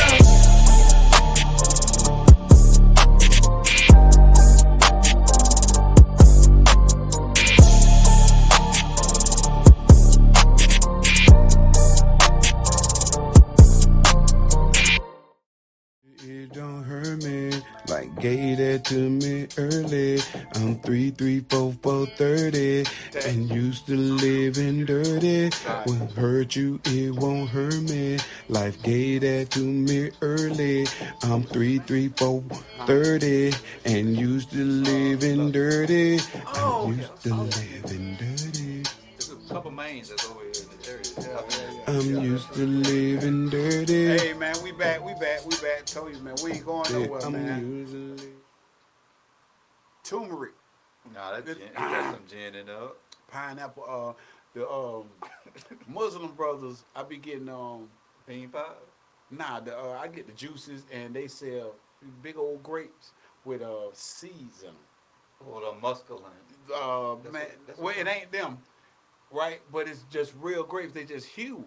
I mean, they huge, and they when I tell you they fresh, got the seeds in them. When I discovered them a few months ago, and ever since I've been, it reminded me how much we're not eating real fruit anymore. I'm eating the grapes, and when I bite through them, you remember, and you get to the seed when you used to eat grapes. I hadn't did that in so long, I forgot about eating. Oh, you just buying seedless grapes, that's why. Right, I had to been buying seedless grapes. Now that I'm eating real grapes again, I'm like, yo, I remember this as a kid, that when you bite into a grape, it's a seed in the middle. Man, that's crazy. Who would have thought that these fruits had seeds? Right. That's crazy, right? These kids, they don't even know, man. They done tore down all the fruit trees now, so you'll have to go to the grocery store. You know, you back where we grew up, you know, you can walk mango, grapes, all kind, just right in it, reach over the gate and grab it right out of somebody's yard. Yeah, we had a mango tree in the front and the backyard. Wow. At my grandma's crib. They still had them down in South Florida. They still grow. They you know, Bear Glade got a few of them. You know what I'm saying? Like it's not a vast amount. Like you know, you just walk around Bear Glade on. It was just, it was. Yo, you remember they had the damn. They had the doggone watermelon, man. Used to roll through. That was on my a uncle. bicycle. Watermelon. That was my uncle in the brown truck. Joe Bird, Cootie, Mr. Cootie, man. That was my uncle, man. Yeah, man. Shout out, man. Unc wasn't. This guy who drove through ours, he was on a bicycle. On the bicycle. Had a wagon with watermelon in the back. Oh wow! I wonder who that was. Yes, boy. That boy they had some good watermelon. Man, shout out to the life of a muck boy, man. You know what I'm saying? It's a great life, man. We very privileged. You know, Palaka is a muck community too. I didn't know that, man. They live off the soil up that way too. You know, the soil, you know, they don't got it on the sign, but her soil is definitely her fortune, man. Shout out to all my folks up there at Palaka, all the blimps, you know. So the blimps. Yeah, they call it blimp for short, like the muck. They call it blimp. They call it Palaka blimp. Damn, you just taught me something there. Yeah, man, blimp time, man. So all the blimpians, man. Hey, man, prayers and love go out to. We can't pray for everybody sick that we know, man, but I got a brother that's down right now, Lorenzo Hart. You know what I'm saying? Shout out to my brother, man. We got prayers in the atmosphere and love to him, man, as he goes through, you know, what he going through right now. So, man, prayers and love to my boy, man. You said Lorenzo Hart? Yeah, Lorenzo Hart. He out of Palaka, Florida. He live in Tampa, Florida right now. You know what I'm saying? So he dealing with some things. You know, life has turned the corner on him. Mm-hmm. You know what I'm saying? And it does that. So, you know, everybody don't grab it. You know what I'm saying? So, you know how fortunate we are that, you know, we can grab ourselves before life, you know, can do other things to us. And I think even with your situation, my situation, you know, knowing that we need healing, but to be in a place to even know or to admit and say that, you know, we're alive. We got breath in our lungs. So we got opportunity. That's what I was gonna say is you can't. I don't know where I was reading this at in the Bible, but it was talking about hope and just you gotta like keep hope. You can't like once you get to the point where you just lose all hope. That's when things start to go awry. I pray for him and his family, man. Yeah, absolutely. Thank you, brother. That's whenever you're dealing with something terminal and medical, you got to have a strong support system around you, and then you got to also make sure that like everything is, the family is taken care of. Absolutely, absolutely. So culinary. So you in the kitchen? Are you in the kitchen presently? You know, Personally, so my passion for cooking changed because of um, certain situations that kind of happened, transpired uh, within my workings or whatnot. But I'm not. I cook, but not as much as I used to. Okay. I got a lot of medical stuff that I'm dealing with, so especially with my hands, that kind of like impacted me as far as cooking as much as I do. And food for me is spiritual, and when I say like I kind of lost like I want to break bread and cook for like like people I know, like family, love. Like I just look at food different now, and I want to be around and break bread with the right people. If that makes sense, you know. Absolutely, absolutely. You know, I got a But food business, so oh hey man, I'll chop it up. We can go ahead and chef it up together. yeah, man, I love cooking, man. What? I got the whole space here. I really want to do something where we invite, you know, people from Palaka, man, DJ Cash Blimp. He here in Atlanta. We, you know, chopping it up on some things. So we're trying to put a event with all this space we got here. You know what I'm saying? To invite everybody out and just, you know, fellowship, man. What style of cooking do you do? So I'm across the table with it. You know what I'm saying? I definitely, you know, I got the soul food going on. Catfish nuggets. You know, the whole thing, the grits and gravy. You know, the whole. I like to me personally when people ask me like, what's my favorite dish to cook? I like cooking things that I have not cooked before. You know what I'm saying? I like to challenge myself. Sushi. So I haven't did sushi. I haven't did sushi. I've tried it. You eat sushi? Oh yeah. Oh yeah. Yeah. See, are you doing the raw one or you do the cook? All of it. All of it. I haven't. So you eat the oysters and everything? All of them. Yeah, boy. I mean, I ain't. It's aphrodisiac. I'm eating I haven't got it. I've tried it. I've tried it cooked. I've tried it with all the crackers and all the. I can't get it down. Whoa, pause. So, what kind of oysters are you eating? I ain't gonna say I tried it all. I've tried them. Because I noticed that the oysters down south are different than the oysters out west. See, I haven't been out west. So I only tried it in Florida. Yeah, I don't like the oysters down south. Yeah, so I haven't tried it here, but I done, you know, decorated. They got all the shrimp on it and all. I done tried them a few ways. I just can't do it. Just oysters though, but you like sushi and no. You don't like sushi? I've never tried it. You never tried sushi? Right, I never tried it. Oh man, we gotta get you coached then. Well, Yeah. right now they say we're not messing with them right now. So we'll do some soul food sushi. Man, soul food sushi? I seen it. Well, you know Atlanta got all types of wild stuff on these menus. I seen Man, like get out of here. A collard greens sushi roll. Man, I don't know now. I might try that now. See? I heard you can have it cooked as well. I just can't see myself eating raw fish. No, I like them both, cooked sushi and raw sushi. Yeah, I can't. But it got to be really good fish. It got to be sushi grade fish. Right. So I think that may be my thing because from the now this is another thing for me. I ate so much fish in the muck, right? When we left and went to Palaca, I remember that I didn't eat fish until college again. I just for some reason I just couldn't stand fish. I ain't want no kind of fish. What? None. I wouldn't eat no fish, no matter what kind of fish it was. I was not eating fish, and until college, I went over to one of my homeboys' house, and walking up the stairs. Now at this time, nigga hungry. You know, niggas ain't eating like you ain't home with nobody cook, so you're hungry. I'm walking upstairs and I smell something cooking coming from the apartment, and it's smelling divine. I mean, smelling good. And I know it's fish. You know the fish smell of frying fish.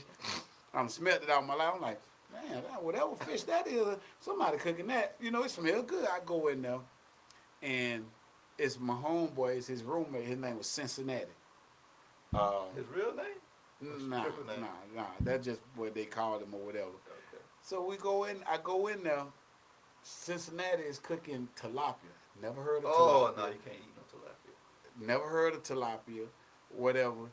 I walk in. I'm like, I see that it's fish and it's deboned because I ain't want to do the bone. He like, and that was why I now remember I hated doing the bone. I was like, got bones in it. He was like, nah. He like, y'all want some? Cause he cook. It's a bunch of it. I was like, yeah, I'll try. The tilapia and grits. He fix it. Everybody fix the plate or whatever. I eat it. It's delicious. I mean, it's delicious. That night right there, I got hooked back on fish. Yeah. That night right there, I went to the store the next day and bought me some tilapia, and started cooking it ever since then. Then I graduated to find out tilapia was not the fish to be eaten. Yeah. They Yeah. don't want. So right now, I like catfish. I love catfish. I knew you gonna say I catfish. love catfish. But I went home, right? Boy, Negro Hey, loves some catfish. do you Boy, remember? Negro a fry but Boy, you cat. hear me? You remember Nelson? Yeah, I From know Bear Glade? Ishmael. No, not Ish. Nelson, he was an older guy than all of us. He had a boom in his car, dark skin. He was like one of the boomers back in Beckley. Have all the boom in his car. They called him Nelson. Anyway, not recently, a few years ago, I go home. Nelson and Dwayne Rump parked by the canal down on the end of 6th Street. He got the propane out. He in the canal, pulling them out, cleaning them, Frying them. cleaning them, dropping them right there on the spot. Um, Spec, Hot sauce and mustard. dude, And dude, some listen that to booty me, bread. man. Listen to me. You hear me? You hear all of it, bro. I sat there on the end. It had been years. I sat there on the internet and remembered how much I love fish. That's what I learned. Where like hood fish different. That's why you didn't like because they'll we our relationship with food, black people, culturally is different. All cultures is different. But when we go fish, like remember when you was a kid, we go fish. It don't matter how small that little motherfucker. They were like, yo, put it in the bucket. We frying it. He going It don't down. matter how small it is. You going home. We gonna fry it up. He going down tonight. Yeah. Ain't throwing that back. I ain't never throwing nothing back, boy. It going down. Man, fishing was like that. It was a must. You know, that was. If you didn't go fishing, you ain't getting nothing. You ain't gonna eat. Talking about you ain't going fishing. My grandma them, man, these people fished like they fished from when Jesus woke up They until probably, Jesus went to sleep. That's how long we went to the fish creek. they probably out there fishing with him now. Man, you hear me, man? As much as I love my folks, they made me hate fishing because I wanted to go play football and do some other thing, go hunch behind the building. I want to go. Damn, you ain't even get to go hunt. I did. You didn't play no hide and go get it. Boy, you know, I was great at hide and go get. You know what I'm saying? First of all, I'm peeking the whole time to see whoever I want to hunch, wherever they running, and then we already want to hunch each other anyway. So she ain't really high. They want to be high when they want you to hunch, and they be peeking so you can find them. You know what I'm saying? Old peeky coochie self. Old peeky coochie self, man. So yeah, man. That's what it is, man. Y'all don't got no good hood games no more, man. Hey, man. They not as fortunate, man. They not as fortunate. It's funny that you said fishing. On my ride up, my dad was talking about pop, and he was giving me he was preaching to me a little bit. Like, you need to get back into, rediscovering yourself. Go back to fishing and learning and what else he said? Planting a garden and Man, bro, that's what I want to do. I promise you, bro. I want me a space to plant so bad, bro. Like, here my hand to God, bro. If I could get me a little, which I am gonna get it, but I'm gonna plant, cause my grandma. start small. I am, Everything was right out there in the yard. You walked out, they'll tell you go get some greens. It was outside. Cane. My grandma had it all right out there in that little garden, right by the alligator, everything, turtle. Man, them folks used to be out. He ain't tell you that wrong, man. Get back to the land, bro. You know, we got to get back to the land, man. That's my bag. I started planting.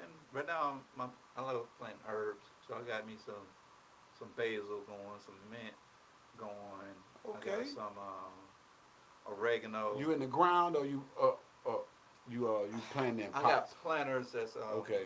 that sit like that's hanging planters. Okay, And then I yeah, got good some stuff, inside. good stuff, man. That's why, man. Boy, you just don't know. I want to do that so bad. Like I want to grow all my own veggies.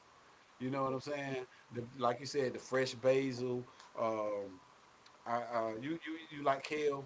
Everything that I eat is what I want to like Right.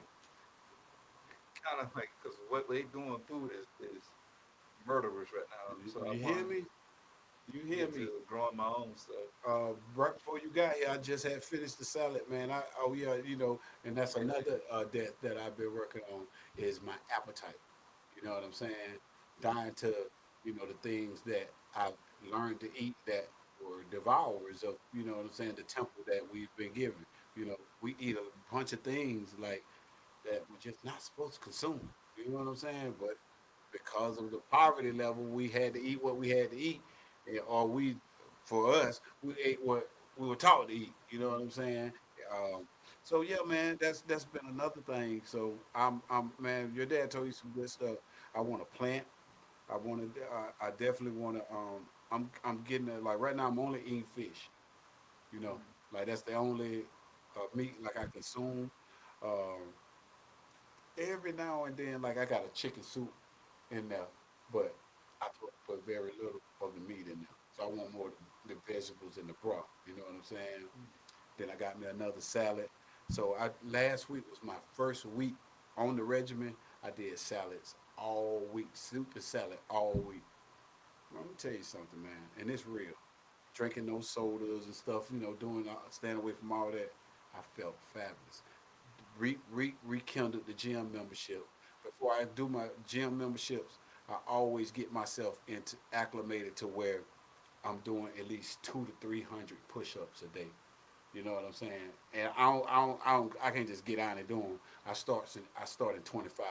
I may wake up 25 while I'm ironing, do the shirt, drop, do another 25, get out of there, take care of this, something, do another 25. And then just doing them in 25 in the course of a day, I may do 500 push-ups, because I ain't just trying to, but once I get my body in rotation, I go on, rekindle the gym membership. So I've been hitting the gym every day, eating right, you know what I'm saying? So just, It's funny you say that. That's what a lot of us kind of struggle with when transitioning and out is like you had a set routine that you was accustomed to. Like you wake up, sits in the morning. You know, that was my thing. I would wake up. That's when taps is taps taps. You know, everybody kind of wake up regularly. Wake up at 6 o'clock in the morning. That's when I get my prayer on. You say you start with 25. I try to knock out 100 in the morning before I kind of like after I pray, I do my push up, my squat, and I kind of like set my routine. But now that you separate it from like your routine, now it's just getting a new routine of things that you how you want to get your day going. A lot of people kind of struggle with trying to find a new routine, you know. yeah, it's definitely doable. It's that mind, man. You put your mind, set your mind to it, and it's all achievable. We about to wrap up, man. We're in our last 5 minutes, man. So, um, anything you want to leave, you want to leave on the platform, man. How to get in contact with you, your business, what you're, bro, doing. Tell them how to follow you. You can follow me on all social media platforms. On Instagram, it's TreyPound561. We also do the Culture Uncut podcast, and we also have a sports and media business that we run, which is Flow Factory. If you know of any athletes who are navigating the NIL channels, please, by all means, reach out to us because It's a shark-infested territory. Those young men definitely need a lot of mentorship and guidance in that direction. Um, yeah, I mean, I'm easy to find, man. Cleveland Knowles is my name, and I'm wearing this goat chain because I think I'm sitting amongst the goat. I think what you're doing, your platform that you got going on, everything is beautiful. Thank and you. however I can do to kind of shed light on what you got going, I'm all in, brother. Absolutely, man. Listen, man, it's been a great experience being able to sit with you and just share the platform, man. I thank you for the booking. You know what I'm saying? Uh, a great leader taught me that a lot of times people like to put people together, but God put purposes together. You were led to book me. You know what I'm saying? You were definitely led to book me, man. It was funny because and when you said one of your jokes was like, oh, it was about the money. Like, man, when I got it, I wish I'd have given him the higher. So for me, it wasn't. It had nothing to do with the money. It had to be the right. Like once I saw you that muck over everything, I was like, that's. I don't even. You could have went up there and boom. Like, it could have been a disaster, but I think God would have found a way of making everything right because it had to be the right.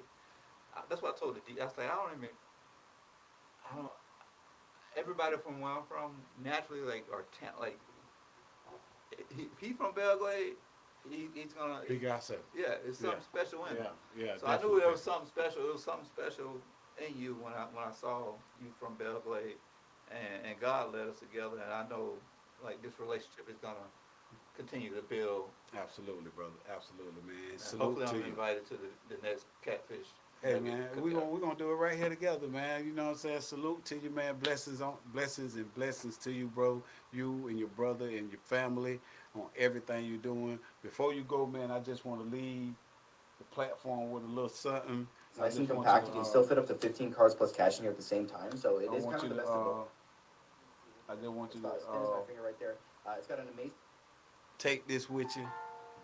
You know what I'm saying? I've been blessed with this. I want to bless y'all with it. You said we all sit in peace and silence sometime. So let's just sit and piece it out for the rest of this moment. Y'all sit with us on this one.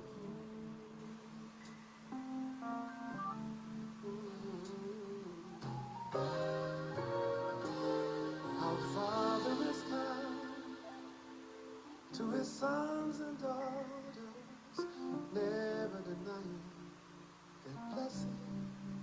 We can be sure his love endures through it all. He is faithful, he proves it. Our Father is kind to his sons and daughters, never denying their blessing. We can be sure his love endures through it all. He is faithful, he proves it again. So we must learn how to trust him more. When we don't understand how circumstances now lead to what's in store, 'cause you've made us for greater. We can be sure that his love endures when we struggle along the way, when our troubles overwhelm our days. There is good news for all who receive it. God is our Father and saves all who believe. Our Father is kind.